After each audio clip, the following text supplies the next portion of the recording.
The sun hadn't yet breached the horizon when Elias rose from his creaky cot, the familiar groan of wood blending with the distant call of gulls. His small cottage, perched on a rocky cliff overlooking the North Atlantic, smelled of salt and pine, with a faint whiff of fish that never quite left the air. Elias, a wiry man in his late 50s with hands calloused as old leather, didn't need an alarm. The rhythm of the sea was his clock, and it was time to meet it. He pulled on his wool sweater, patched at the elbows, and stepped into boots worn smooth by years of trudging across pebbled shores. His wife Maren was already in the kitchen, her gray braid swaying as she stirred a pot of oatmeal. "Wind's up today," she said, not looking up. "Mind the swells." Elias grunted, a sound that carried both acknowledgement and affection. Maren's warnings were as much a part of his mornings as the coffee she poured into his thermos. Outside, the pre-dawn sky was a bruise of purples and blues. Elias trudged down the path to the dock where his boat, the Selkie Song, bobbed gently. The vessel was no beauty, its paint chipped, its hull scarred from countless scrapes against rocks, but it was his. He checked the nets, their coarse fibers damp under his fingers, and ran his hands along the lines, ensuring no phrase would betray him today. The sea gave, but it was never generous without a price. By the time he pushed off, the first streaks of gold touched the water. The engine sputtered to life, a low growl that harmonized with the waves. Elias steered toward his favorite spot, a mile out where the cod ran thick. The journey was quiet, save for the slap of water against the hull and the occasional cry of a shearwater overhead. He liked this solitude, this space where the world shrank to just him, the boat, and the sea's endless pulse. At the fishing grounds, he cast his nets with practiced ease, the motion as natural as breathing. As they sank into the depths, he leaned back, sipping Maren's coffee, its warmth a small defiance against the chill.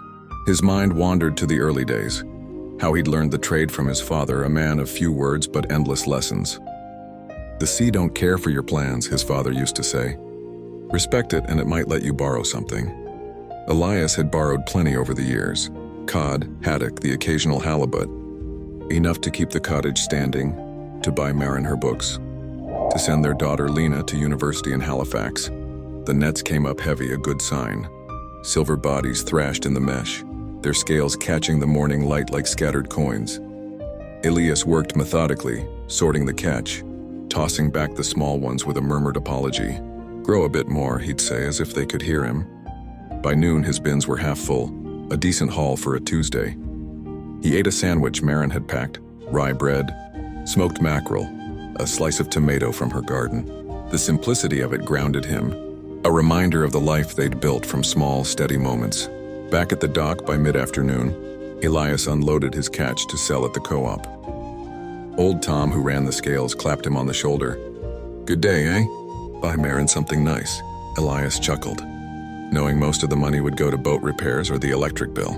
But maybe he'd pick up a skein of yarn for Maren's knitting. She'd been eyeing a soft blue at the market. Home again, he found Maren in the garden, her hands in the soil, coaxing life from the stubborn coastal earth. She grew herbs, potatoes, even a few stubborn roses that defied the salt air. "Good haul?" she asked, brushing dirt from her cheek. "Good enough," he replied, and they shared a look that needed no more words. Dinner was simple: cod chowder, thick with cream and potatoes, and a slice of Maren's bread. They ate by the fire, the crackle of logs a soft counterpoint to their easy conversation. About the weather, the boat, Lena's latest letter from the city. As night fell, Elias stepped outside to check the stars. The sea was calm now, its surface a mirror for the sky's glitter. He thought of tomorrow's work, the nets, the swells, the endless dance with the ocean. It wasn't an easy life, but it was his. And in the warmth of the cottage behind him, where Maren hummed softly as she knitted, it was enough. More than enough.